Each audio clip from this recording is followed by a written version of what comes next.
Okay, so looking at the solar panel, we can see that it has a stake.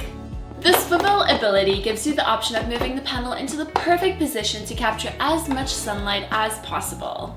Now looking at the solar panel itself, can you believe that charging time is only about 6 hours, which gives you full use for 18 hours in solid mode and 25 hours in strobe mode. Because they are solar powered, they have a low carbon footprint with a low environmental impact.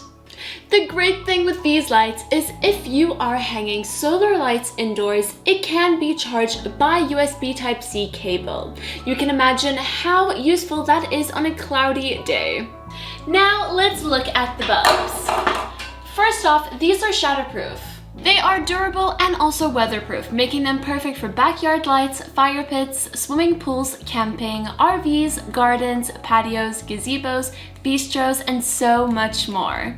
The bulb and wick of this S14 outdoor patio LED string lights are integrated. So if you're looking for an economical, environmentally friendly LED string light